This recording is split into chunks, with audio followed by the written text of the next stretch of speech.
Tonight, I am going to continue talking about the book, The Practice of Lojong by Tralag Rinpoche.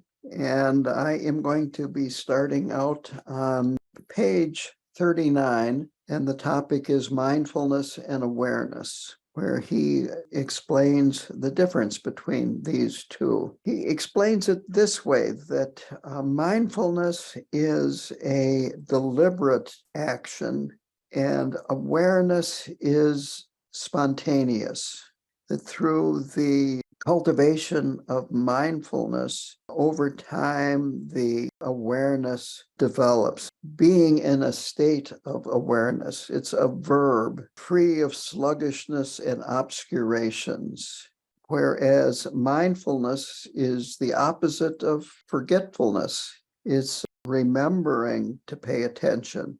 And he feels that we really have to meditate over and over and over again, because the awareness is not something that we, in his words, lean towards. It is a skill that needs to be developed. And of course, one of the big problems is that our awareness is hidden by our kleshas, our negative states of mind, our conflicting emotions, by the monkey mind that is constantly going on in our mind, the soap opera. There's so many different descriptions of it, but this constant internal dialogue that we have could be about food, in fact, this internal dialogue.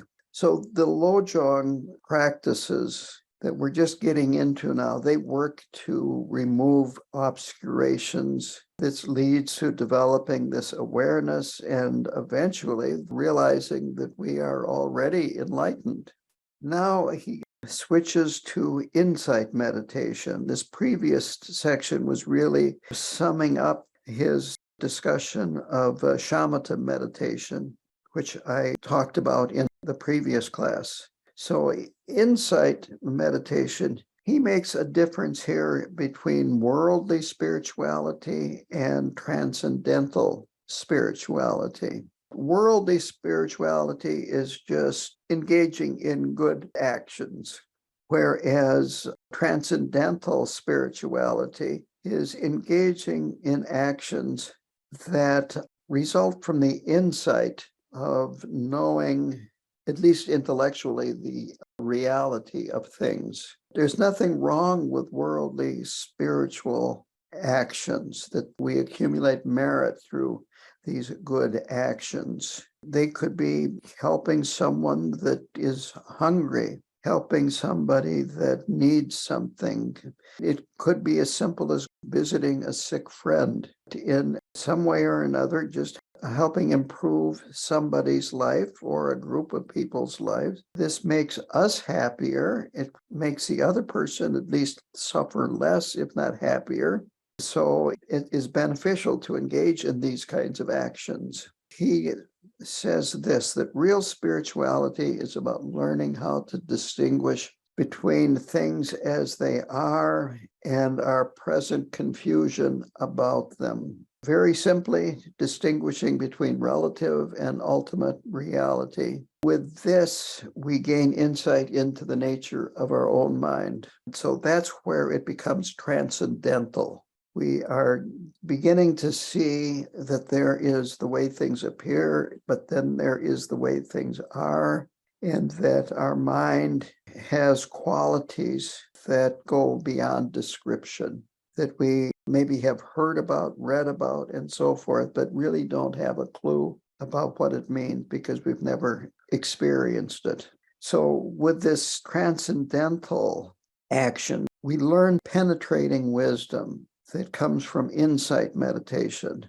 And if we don't develop that, then we will never get beyond our worldly preoccupations. We will still be stuck in the samsaric world. And of course, that means that we won't realize our full potential. The next group of slogans are about insight meditation, or vipassana. Vipassana meaning the Tibetan definition of it, not the one that is found in Theravadan traditions and some other traditions. So we try to contemplate these from the perspective of the natural state. We try to contemplate these from the point of ultimate bodhicitta, or getting as close to ultimate reality as we can, even if it's intellectually. Now, after we get through these slogans, and I don't think I'll get to the end of these slogans today, but if I do, I still won't get to the following, which is the rest of the book. And the rest of the book is about relative bodhicitta, relative reality, and how we work with that. But this part here is about at least getting a glimpse of this absolute bodhicitta, or absolute reality. So the second slogan is regard all phenomena as dreams. And this is, as I said, a contemplation about absolute bodhicitta. Tralek Rinpoche defines it as, quote, our innate, ongoing, wakeful state that is an expression of emptiness, end quote. So the phenomenal world, if we look into it, is not tangible. It's not self-existing. It isn't substantial by nature. It is made up of interdependent aspects rather than independent aspects. The idea here is to look at the world like a dream, like a mirage, like a magical illusion or an echo. He also includes a reflection on water, could be a reflection on a piece of glass. I've noticed I've taken some pictures lately of reflections on windows that are quite beautiful, but they're just nothing but reflection on a glass window. It doesn't mean that you are not perceiving them. It doesn't mean that they're not appearing. They are appearing due to causes and conditions, and that these phenomena do not have self-existence. They don't have the ability to bring themselves into existence. And when the conditions are no longer there, they cease to exist. They cease to appear. This is an important aspect to remember, that it isn't that there aren't appearances, that you're wrong when you experience an appearance, but that it does not appear of its own volition, its own ability. It's temporary, and so forth. And when we can have this, you might say, outlook about the appearances of our mundane life, this opens up our mind to deeper wisdom, to a reality, if you like, of things beyond our conflicting states of mind. Open us up to our inner wisdom, our primordial wisdom, our yeshe, to some of our very deep, healthy emotions, like compassion and love and so forth. We presently can have these, but they are mixed with our conflicting emotions frequently. Here is a quote from the book. When the world is seen apart from Buddha nature, it is illusory. When it is seen as an aspect of Buddha nature, it is quite pure. In the previous book that we had, we went into a description of the 5 Buddha families and the 5 consorts, and how the 5 elements transform into consorts. The kleshas transform into wisdoms. What is being pointed at here in this section is to understand that our thoughts and our emotions are insubstantial, and they can be transformed, just like with the 5 Buddha families. So we have to begin with meditation practices on a relative level, going from there, then doing things to generate love and compassion. He has a quote here from Dharma Rakshita, who lived in the 10th century. The text is called The Wheel Weapon Mind Training. It sounds pretty brutal, but the idea was making a comparison between the prajna's ability to demolish our egotistical foundation, making an equivalent with that with a weapon, a wheel that has blades on it as it spins. And this is what the quote is. Life has no inner core. It is beautiful from afar. It seems as if it were really true. It seems as if it were really stable. It dissipates on close examination. Always when we're talking about emptiness, we have to avoid the nihilistic, you might say, trap or dead end. Emptiness doesn't mean that there is nothing. Sometimes it's been translated into English as void, and it sounds like it's nothing, it's void, but really emptiness works on cause and effect or karma. And because of impermanence, change is possible. Things are impermanent because they are not substantial, real, and do not have a permanent self or mode of being. So emptiness is not a whole. It is also paired with two words. Sometimes it's emptiness, compassion. Sometimes it's emptiness, wisdom. So when you're enlightened, it isn't that everything ceases. It's just that your suffering and your misapprehension of reality ceases. And interestingly enough, when we start on the Buddhist path, we take refuge in the Buddha, in the teachings of the Buddha, and the Sangha, the Buddhist community. Sometimes the Sangha is considered the monastic community. When we become a Buddha, we do not and we cannot take refuge in the Sangha or the teachings because we have become a Buddha. So that's what is meant by self-sufficient. Another way of putting this is emptiness is beyond being and non-being. He then talks about Nagarjuna, the middle way, which is the way between the extremes of nihilism and eternalism.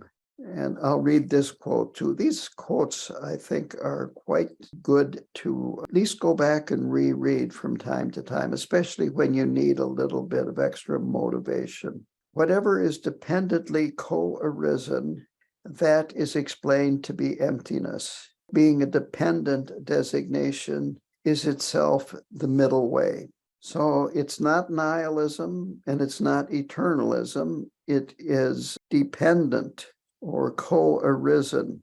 Now, to go into this phenomena are like a dream. He says that it's not a dream, it's only like a dream.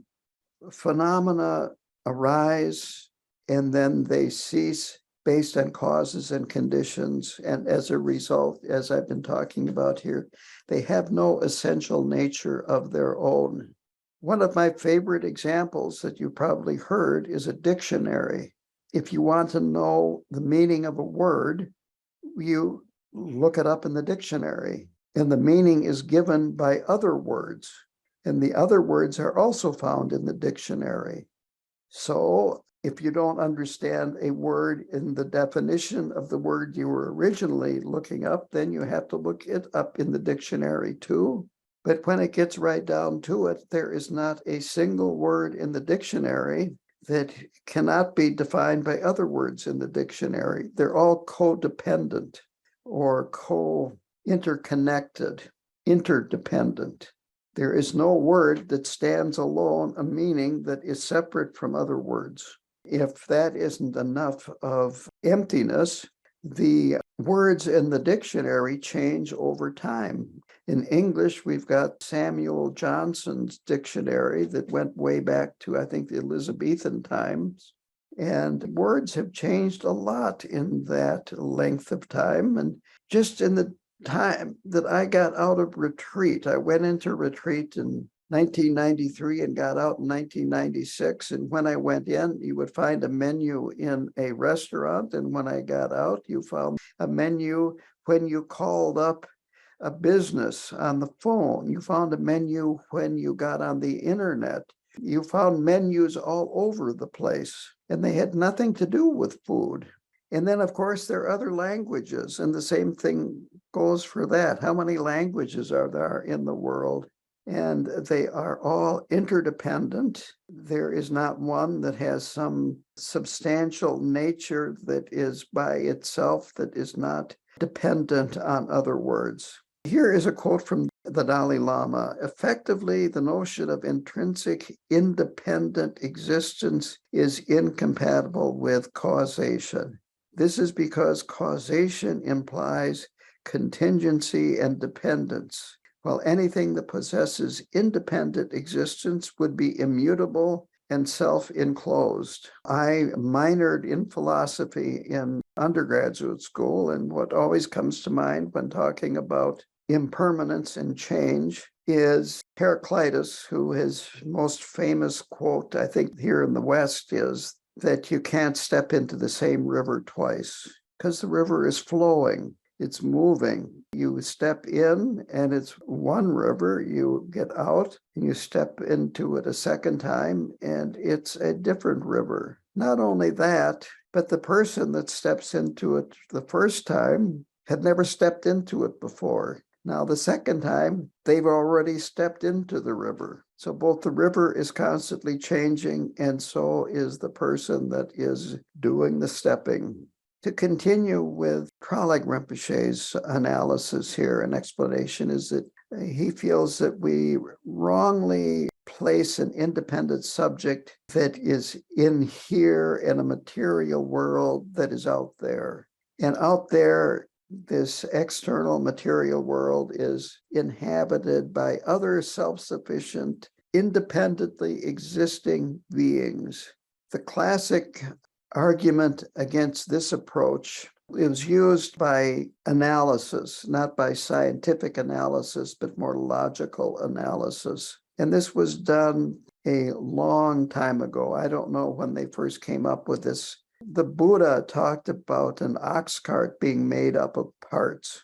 If you look at an ox cart, it's not an ox cart because you can take it apart into wheels. The wheels can be taken apart into smaller parts and so forth. There's different pieces of wood, on and on and on. And some of the great Buddhist scholars then started speculating that you can take the parts into smaller parts and smaller parts and smaller parts. And they speculated, I don't know what the Sanskrit or the Tibetan word is, but it's usually translated into atom, which means a piece, a particle that does not have sides, a top and a bottom. So you could intellectually divide things up into smaller and smaller and smaller pieces until you get to a piece that does not have parts, because if it has a top, a bottom, and sides, it's got parts. So they did that, and of course, the conclusion was that everything is made up of smaller and smaller and smaller and smaller parts. Now, in the West, with modern science, they take that even further with modern scientific equipment, which really are just extensions of our five senses. And they come up with not only atoms, but subatomic particles, and they come up with quantum mechanics, where all they can talk about is the probability of a particle being in a certain location. And then they start looking into these particles that they're not sure even where they're located, and they find that they're made up of space and energy. Is light a wave or is it a particle? I mentioned this before, string theory, and basically the more you look into it, the less there is to see and find. And on top of that, they have discovered that just the very fact of observing all of this affects it. So the observing is influencing what's being observed. This really says a lot for the way the Buddha talked about what we observe is influenced by the very fact of our observing it. And we're putting values, judgments, and all kinds of things on what we're observing that are not qualities of the observed. So when we have this self that's built up, this idea of a solid, permanent self, then we find that we need to protect it. And we see other as frequently some kind of a threat. On the other hand, we try to prove our existence on the basis of other. And it can be, I like other, this is my favorite food, this is my favorite person, this is my favorite pet. I don't like that. And we develop this idea of who we are based on our likes, our dislikes, and what we don't care about, and so on. We kind of think in a twisted way that if other exists, then I must exist too. He uses the example of a spinning top. The top doesn't move in terms of the space that it occupies, but it's constantly rotating very, very quickly. So our minds are constantly churning out plans, soap operas, hopes and fears, so on down the line, and we don't realize how busy our minds are, how busy our lives are. Perhaps we're even spinning our wheels, so to speak, and we believe the whole thing to be real. You might say we buy into it. This type of meditation and contemplation is meant to kind of see through this mode of being. So the way things appear in ultimate reality or emptiness are actually inseparable in their nature. It isn't that you have one and then you have the other. From this point of view, this is not dualistic. We talk about dualism a lot in Buddhism, but having this relative reality and ultimate reality is not dualistic. It's just two different ways of looking at the same, you might say, appearance. So seeing dependency, this interdependency, can really help us perceive emptiness. It really starts with realizing how, because this happened, that arises. And it is through meditative awareness, which I talked about at the very beginning, that we gradually awaken to this non-conceptual, this impartial, absolute bodhicitta. And it takes time for it to stabilize, but with repeated meditations and insight meditation, we can gradually experience it and then make it more stable. He talks about awakening. It's not a thought or a feeling or a sensation. He talks about it being a vast, ever-present, luminous clarity of the mind. I want to point out the word luminous here because luminous has an active aspect to it. The sun is luminous.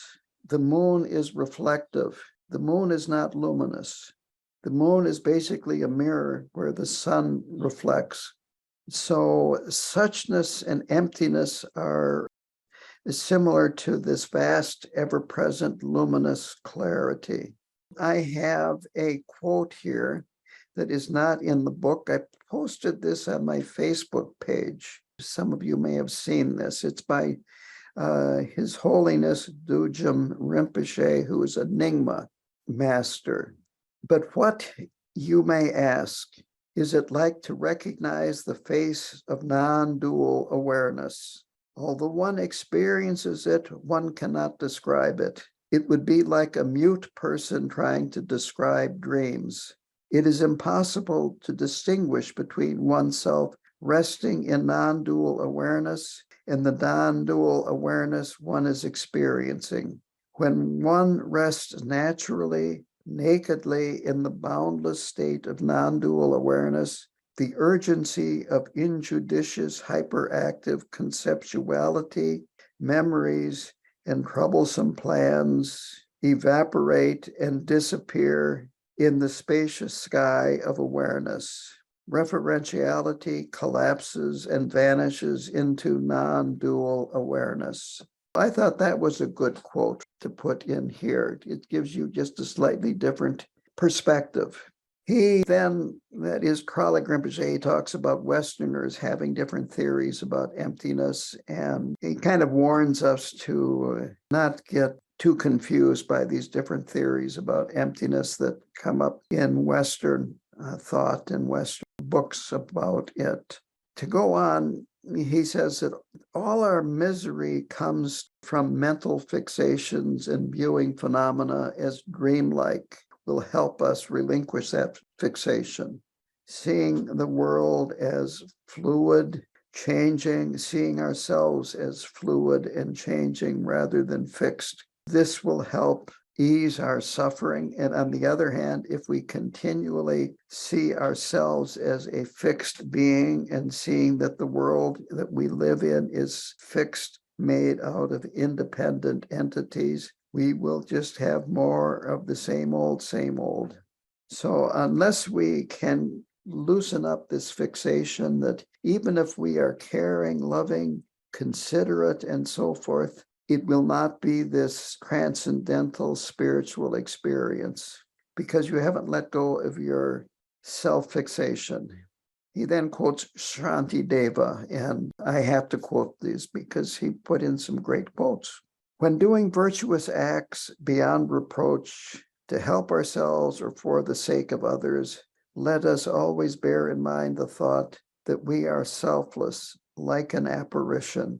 And this is a little bit repetitive, but when we buy into this idea that we are a separate, unchanging individual, we buy into the drama. We're focused on getting our way. We're focused on thinking the way we see things is the right way, and the way other people see things is mistaken. We can have compassion for certain people or certain animals, but it's a very limited compassion. And the same thing for love, it's frequently mixed with attachment. So it's not pure compassion. Sometimes the compassion can devolve into pity, which is that you feel superior to the being that is suffering. And by helping them, it makes you feel better. Whereas true compassion would be more about having the other being feel better and have less suffering.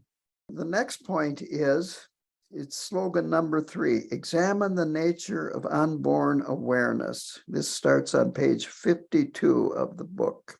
The previous slogan was about analyzing the non-substantiality of the phenomenal world. This slogan is about analyzing the non-substantiality of mind itself.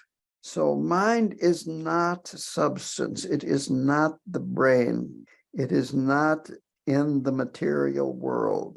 Mind has an awareness that is unborn. If it was made of substance, it would be subject to impermanence, causes and conditions, and so forth. But it is unborn, uncreated, undying. So unborn awareness is absolute bodhicitta. It's not a thought, it's not a feeling, it's not an idea. It's not a sensation, it's not an experience. It is a, quote, vast spaciousness and luminous clarity. And this is what we awaken to after the practice of relative bodhicitta has removed the obstacles to experiencing this. It's always present. We've never been separated from it. We just have not experienced it, or if we have, not recognized the experience. It is our deluded mind that keeps it from being recognized and coming to the surface. And he uses the term psychic substance. And I think he's bringing that from Western thought. So it's not a psychic substance either. It's, again, it's beyond description. In Buddhism, when they talk about mind, it's usually deluded mind, which is a collection of confused thoughts, cognitive states, conflicting emotions, and so forth.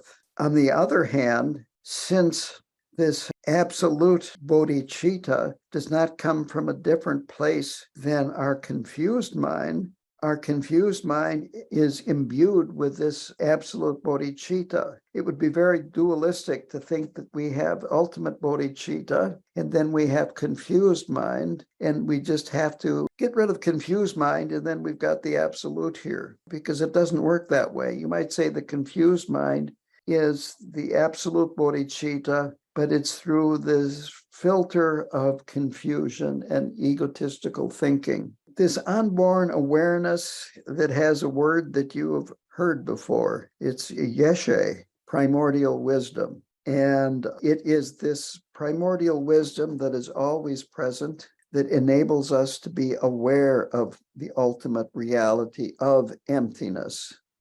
And then he goes on to say that the distinction between wisdom or yeshe and ultimate reality is merely a conceptual difference, that there's not a difference, that the two are really inseparable in their nature. They're two sides of the same coin, and that genuine realization would involve a realization of both, and both being inseparable. Now, the term unborn was used here, and it's used that way because it's not conditional, it's not acquired. We can't get it from a Buddha or from an enlightened being because we're separated from it.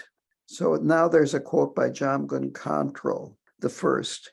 By examining and investigating the mind, you should come to a precise and certain understanding of the nature of awareness, which has no origin, location, or cessation. Through our confusion, we actually go in the other direction. In our ignorance, we think that thoughts and emotions are real and tangible, whereas they are elusive and transient, come and go, and so forth. So we take them to be real, and then this unborn awareness we read about, but we don't even believe it a lot of times until we finally experience it, if we are fortunate enough to do that in our lifetime. So if we look at our mind closely, we'll find that it has no attributes or characteristics. You really can't identify it. You can't actually talk about what's happening. You do get conceptual, but then you are missing it. If you are talking about it, if you are thinking about it, you are not experiencing it. So when we meditate properly, we see our thoughts coming and going. We see lots of activity in our mind. But if we look deeper, we see there's nothing going on. An analogy that is used is a deep ocean that has waves on the surface of the ocean. And compared to the depth of the ocean, which could be miles deep, the waves are pretty insignificant. And the waves are made out of the ocean, and they are never separate from the ocean. You could say that when you are meditating and looking deeply, you connect with where nothing is happening, as opposed to just focusing all the busy thoughts that are going through one's mind. And at that point, you realize that it's just bare awareness, that it's not anything more than that. It's not anything less than that. And this is absolute bodhicitta, or our Buddha nature. He mentions that in Dzogchen, it's called the nature of the mind. Well, they use the label unborn awareness. Even that's a label, even that is conceptual. What we're talking here is about experiential. It's dynamic, that the concepts put it in a box, and in doing so, it gets lost. You might say it gets boxed in. So we can't form any definite opinions about this unborn awareness. We can develop an inferential understanding of it from reading, studying, contemplation, but the goal is to experience it directly and deeply. And then you have this direct experience of it. You don't need words and concepts, like that example by Dujum Rinpoche, that you may not be able to put it into words, like a mute person not being able to talk about a dream, but you know that you have experienced it. So this way, we little by little travel the path in the right directions. With this experience, we can generate more genuine love and compassion, and this will form a feedback loop and help us understand more about our experience and the qualities that we've already unearthed, understand that wisdom mind, and help it manifest more stably.